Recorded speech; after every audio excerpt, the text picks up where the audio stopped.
Good afternoon. I'm Cindy Hsu. And I'm Jessica Moore. Let's get you up to speed. Here's what we know right now. The pilot and the co-pilot were killed when the plane slammed into the fire truck just before midnight. 41 people were taken to the hospital, 39 from the airplane and the 2 Port Authority firefighters inside the truck.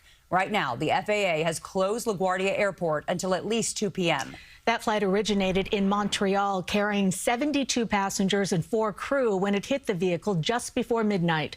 Now, we have team coverage, Aziza Schuler at JFK Airport, where passengers have been rerouted from LaGuardia.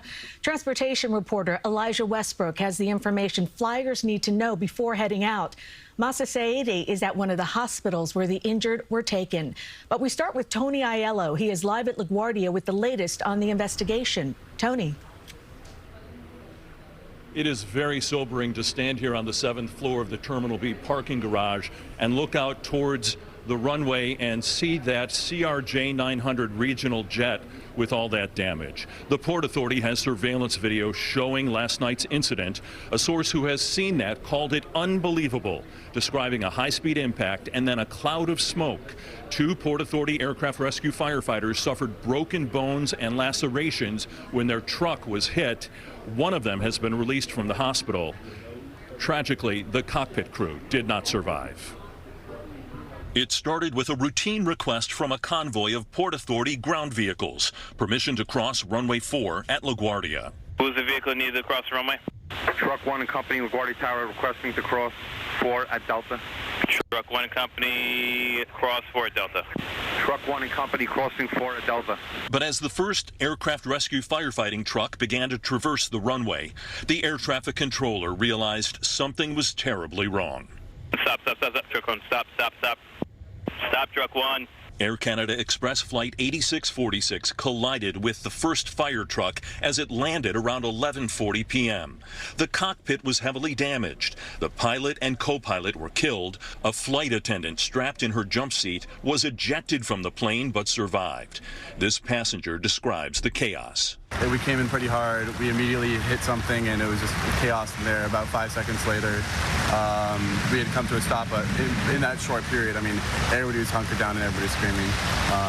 Pretty quickly, we didn't have any directions because the pilot's cabin had been kind of destroyed. So somebody said, let's get the emergency exit and get the door in. Let's all jump out, and that's exactly what we did. After the deadly crash, an air traffic controller spoke with a crew from Frontier Airlines. That wasn't good to watch. Yeah, I know I was here. I tried to reach out to my stuff, and we were dealing with an emergency earlier, and I messed up. So the National Transportation Safety Board is assembling here to investigate, and its counterpart from Canada, the TSB, will also send experts. Excuse me. Obviously, the actions of the air traffic controller will be closely scrutinized, along with every other element, human, mechanical, operational protocols, etc. And we are expecting a briefing from the NTSB a little bit later this afternoon. This aircraft was operated by Jazz Aviation. Jazz Aviation saying right now they are deeply saddened by the loss of 2 employees and are working to support the family members and employees who were on board that fated flight at this difficult time. Live at LaGuardia, Tony Aiello, CBS News New York.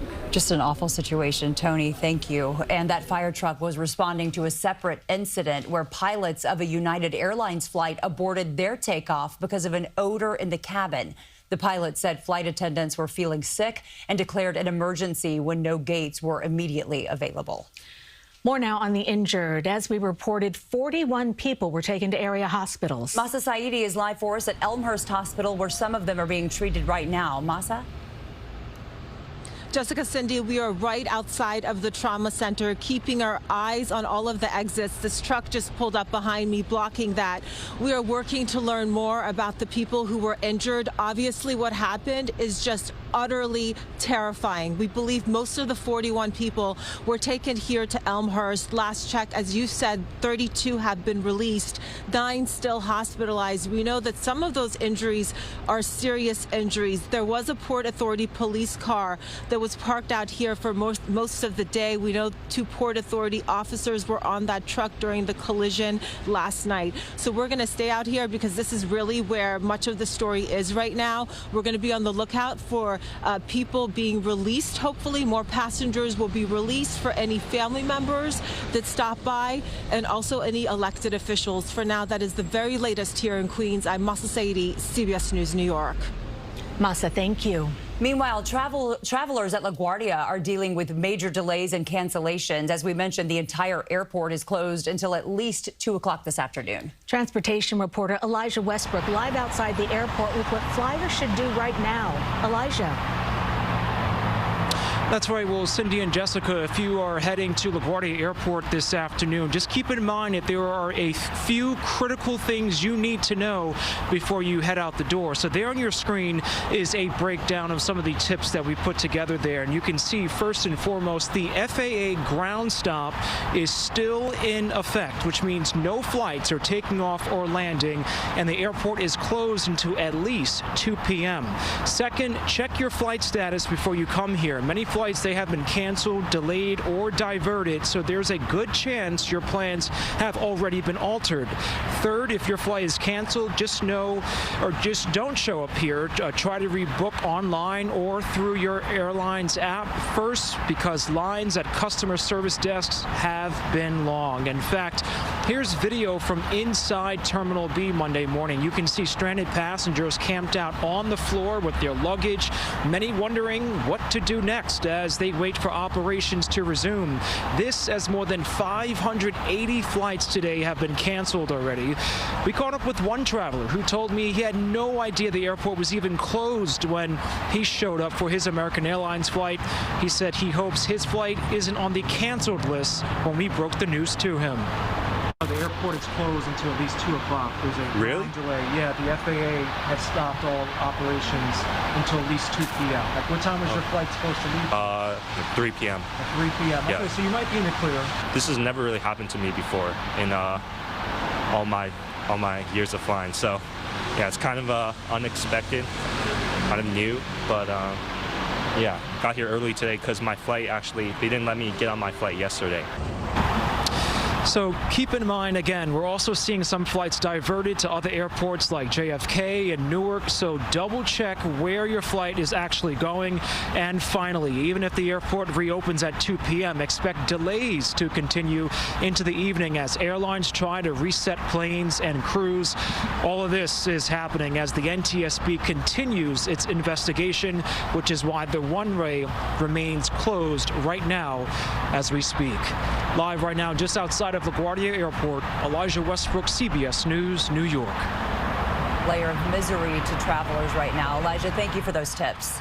Collision at LaGuardia has led to some flights being rerouted to JFK. Aziza Schuler is live at JFK now with more on what passengers are facing there. Aziza.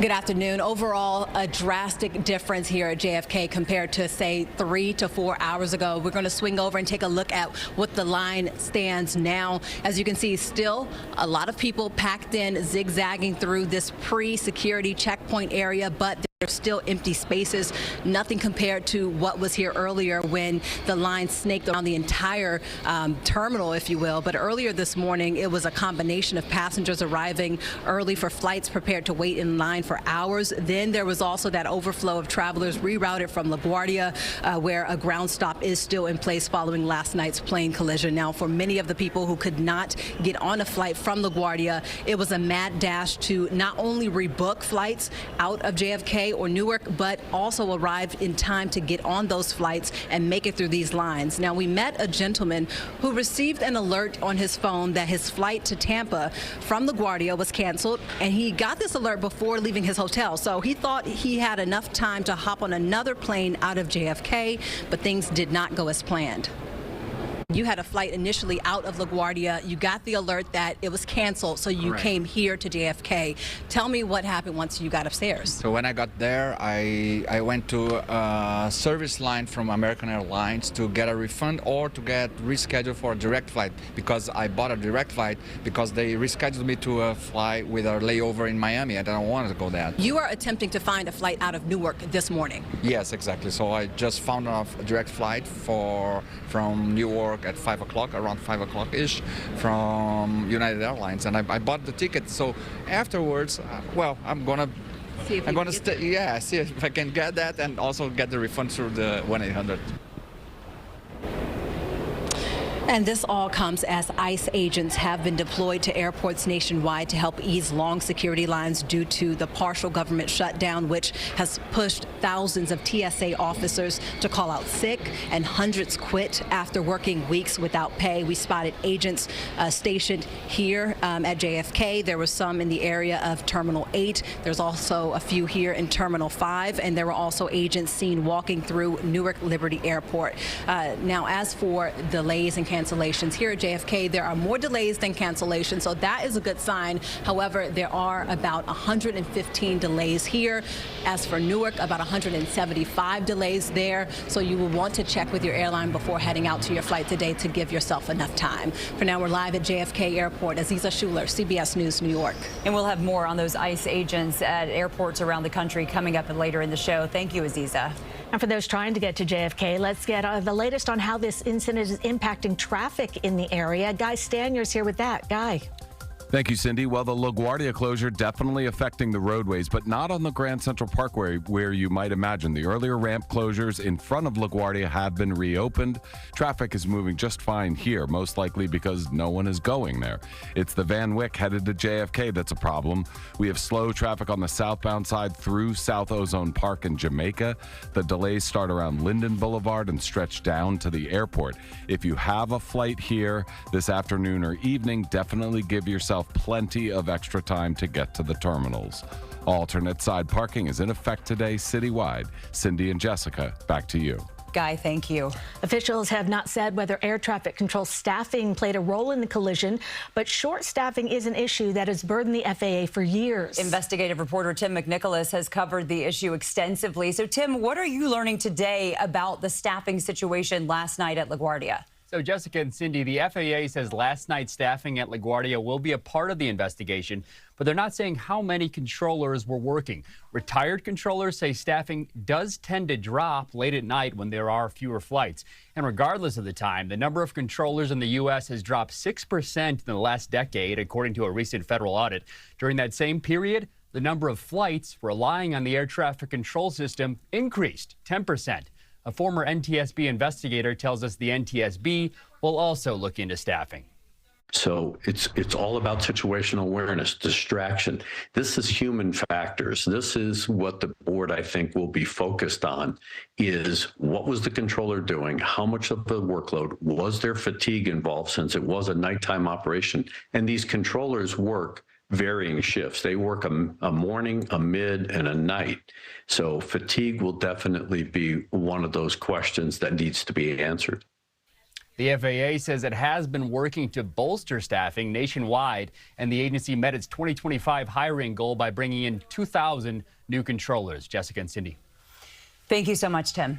Stay with CBS News New York for continuing coverage on the LaGuardia runway crash. We'll have updates throughout the day, including any news conferences and travel disruptions on air, online, and streaming on CBS News New York.